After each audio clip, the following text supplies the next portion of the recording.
5 ये A B कितना होगा 618 100 मल्टीप्लाई बाय सी। हमने कहा सी क्या है? इसने कहा आपको मैं दो चीजें दूंगा, उन दो में से सी इज लोअर ऑफ, दो अमाउंट्स हैं, उन दो में से जो लोअर ऑफ होगी वो सी है, दोनों से लोअर ऑफ। हमने कहा जी बताएं दोनों में से आप क्या करें? उसने कहा देखें एक तो उसमें है अमाउंट ऑफ डोनेशन, कितनी है अमाउंट ऑफ डोनेशन 30,000, कितनी है 30,000। तो पहले यहाँ पे आ गया अमाउंट ऑफ डोनेशन जो है रुपीज 30,000। इसको कंपेयर करना है हमने। उसने कहा जी देखिए अगर सुने गौर से दो स्लैब उसने कहा अगर इंडिविजुअल या एओपी डोनेशन कर रहा है, इंडिविजुअल या एओपी डोनेशन कर रहा है तो उसकी जो टैक्सेबल इनकम है उसका 30%, इंडिविजुअल या एओपी कह रहा है तो उसके टैक्सेबल इनकम का 30%। सुने, और अगर कंपनी डोनेशन कर रही है तो कंपनी क्या के केस में टैक्सेबल इनकम का 20%, इंडिविजुअल और एओपी केस में 30%, कंपनी के केस में 20%। लेकिन इंटरेस्टिंगली कंपनी का न्यूमेरिकल तो हमारे सिलेबस में है ही नहीं, तो हमने एक ही चीज याद रखनी है। हाँ, लेकिन याद कर दोनों बेसिकली थ्योरेटिकल क्लास कर। अगर इंडिविजुअल या एओपी का सवाल है तो बी क्या होगा लोअर ऑफ में 30% of, and in case of company 20% of. ये मुझे बताएं ये बंदा इंडिविजुअल है एओपी है कंपनी है जिसका सवाल कर रहे हैं, इंडिविजुअल है, इंडिविजुअल के केस में क्या करेंगे 30% लेंगे किसका, उसकी टैक्सेबल इनकम कितनी है 618, बताएं कितना 185,430 बहुत बड़ी अमाउंट बन रही है जी। लोअर ऑफ क्या है 30,000, यहाँ देखिए मल्टीप्लाई बाय 30,000। अब जो अमाउंट आएगी वो मैं माइनस में जाता है, बताइए कितनी अमाउंट आ रही है, सॉरी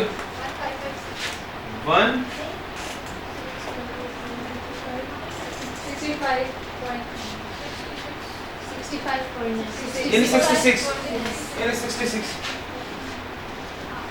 ये टैक्स पेड में अलाउ हो गया जी जनाब। अब बताइए ये टैक्स पेबल टू गवर्नमेंट कितना है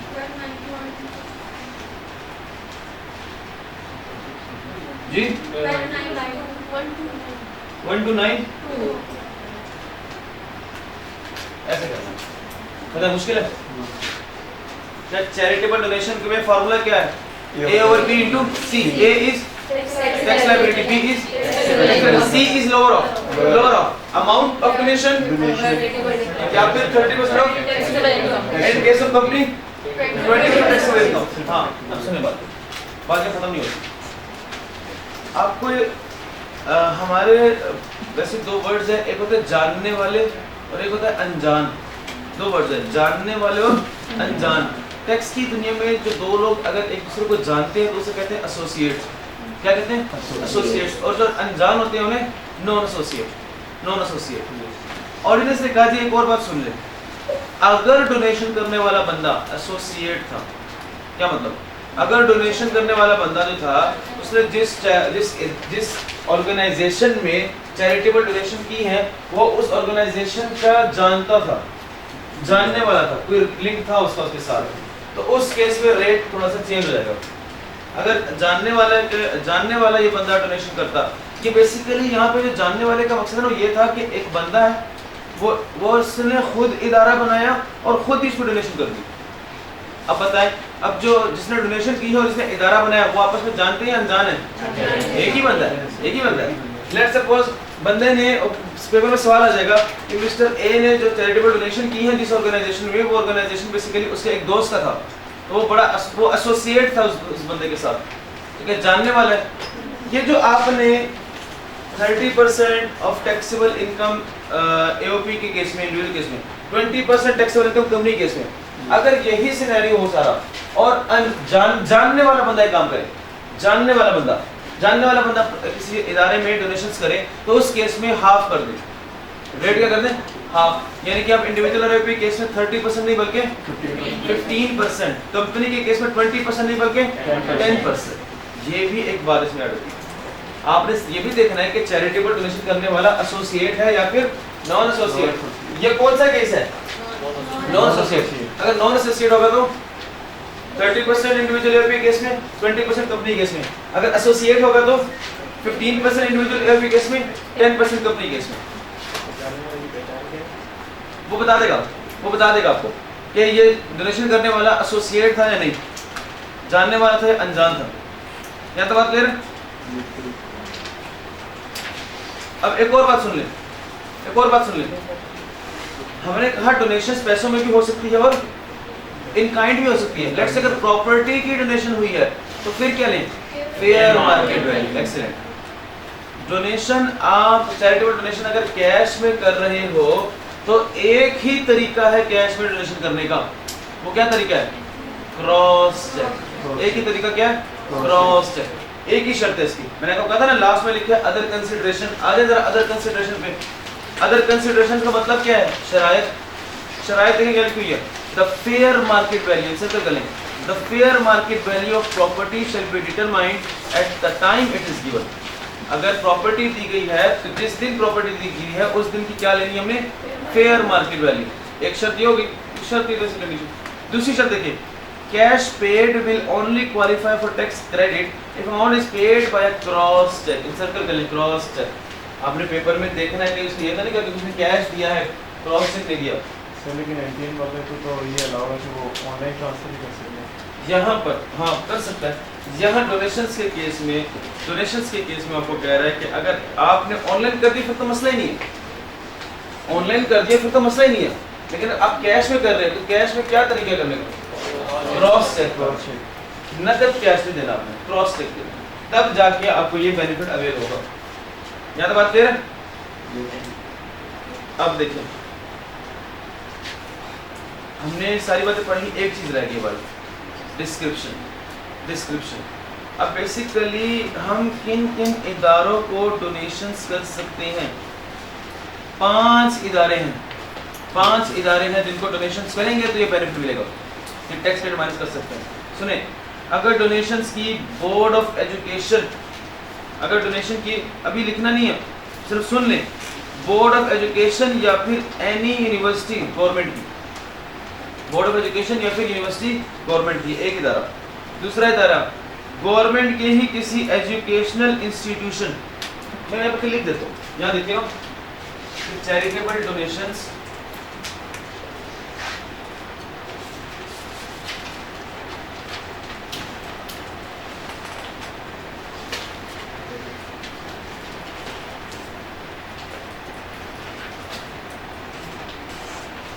इन 5 इदारों को आप कर सकते हो। इन 5 इदारों को, पहले इदारे का नाम लिखिए बोर्ड ऑफ एजुकेशन या फिर यूनिवर्सिटी।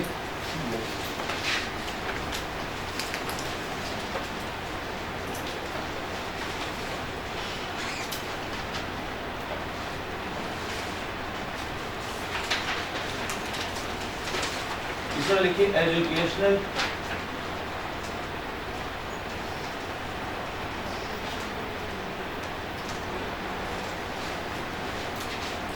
बोर्ड ऑफ एजुकेशन या फिर यूनिवर्सिटी या फिर एजुकेशनल इंस्टीट्यूशन, ये प्राइवेट हो या गवर्नमेंट, दोनों केस में। गवर्नमेंट से मुराद federal government, provincial government establish किया, किसी ने भी किया।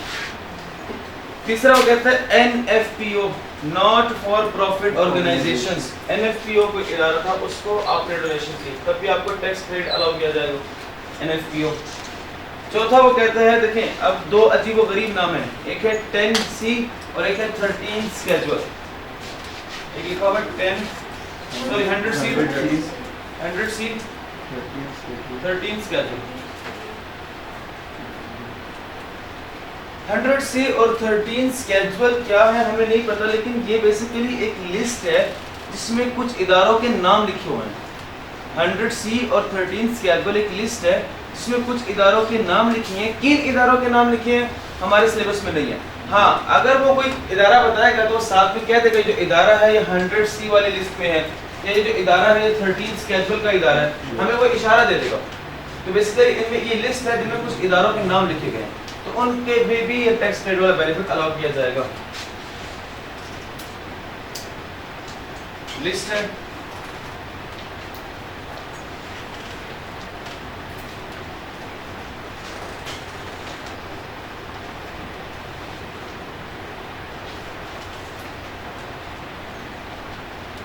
दूसरे इदारों का नाम वो हमारे कौन से इदारे हमारे सिलेबस में नहीं है बात। तो बेसिकली कितने किस्म के इदारों को आप डोनेशंस कर सकते हैं? 5। बोर्ड ऑफ एजुकेशन या फिर यूनिवर्सिटी या फिर एजुकेशन इंस्टीट्यूशन रिकॉग्नाइज्ड या established by the government, recognised या एस्टैब्लिश्ड बाय द गवर्नमेंट। इसके अलावा NFPO not for profit organisation 100C and 13 schedule, इन 5 में से किसी भी इदारों को आपने डोनेशन की है तो आपको टैक्स क्रेडिट वाला बेनिफिट दिया जाएगा। शराइत क्या है? शराइत क्या है? अगर प्रॉपर्टी दी है तो और कैश में दे रहे हो तो क्रॉस चेक। सी क्या है?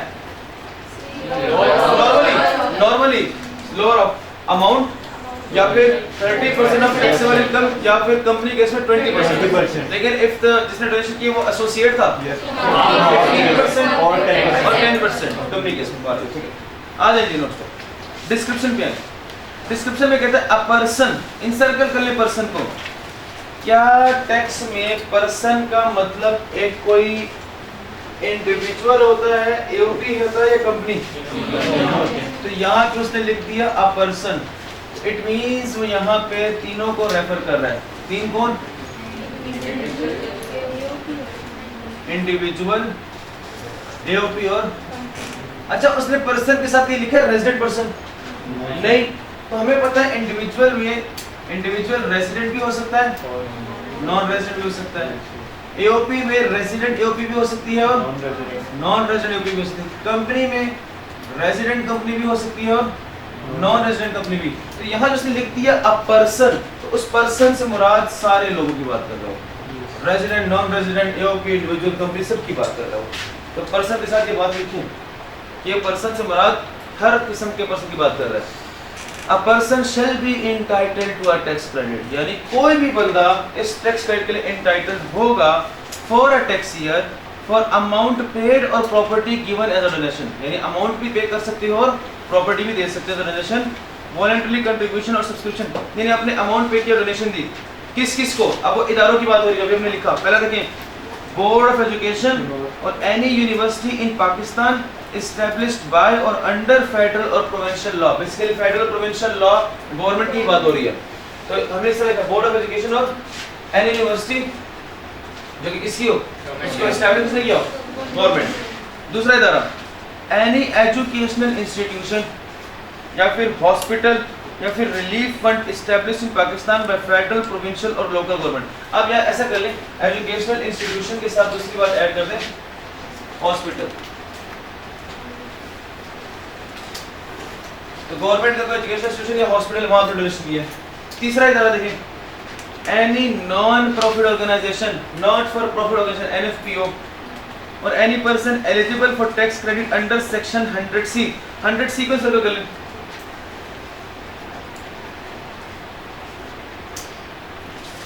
C बेसिकली क्या थे? लिस्ट है। आखिरी बात, entities, organizations and funds mentioned in 13th schedule of articles, यानी वो भी एक लिस्ट है 13th schedule। तो इसके लिए 5 किस्म की ब्रॉड कैटेगरीज हैं जिनको आप डोनेशंस कर सकते हैं। बोर्ड ऑफ एजुकेशन और यूनिवर्सिटी, एजुकेशन या hospital recognised established by the government, not for profit organisations 100C 13th schedule, इनमें से किसी को भी आप डोनेशंस करेंगे प्रॉपर्टी में या कैश में तो आपको टैक्स क्रेडिट अलाउ किया जाएगा। अभी आपने याद भी करना है, कोई फर्क नहीं पड़ता, जस्ट नॉट फॉर प्रोफेशन होना चाहिए। ये आपने याद किया टैक्स रेट थ्योरेटिकल क्या सकता है, आया हुआ है थ्योरेटिकल जी। यहाँ तो कोई मसला मुश्किल है?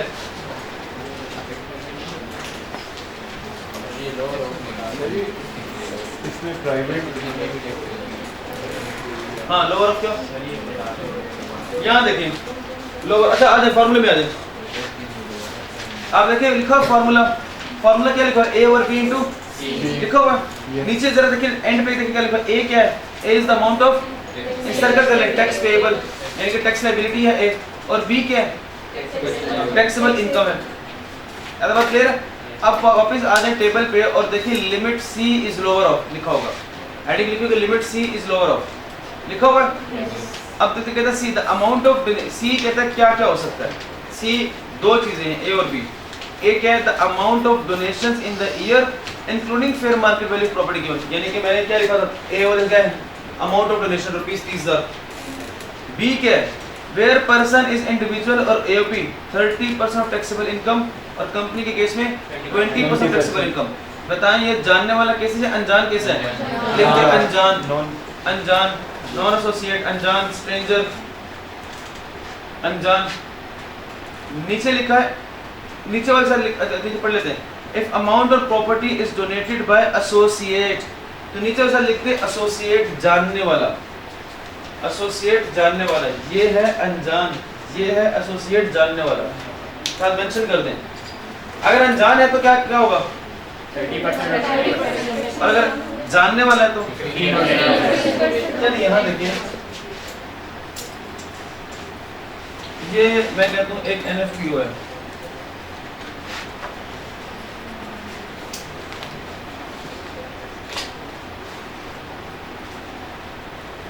दो लोग हैं, ये भी क्या कर रहे हैं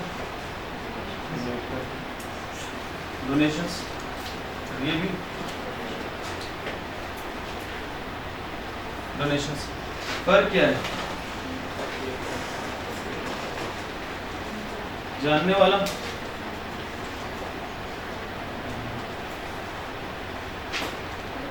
अनजान। अब अगर एक अनजान बंदा डोनेशंस कर रहा है तो क्या करेंगे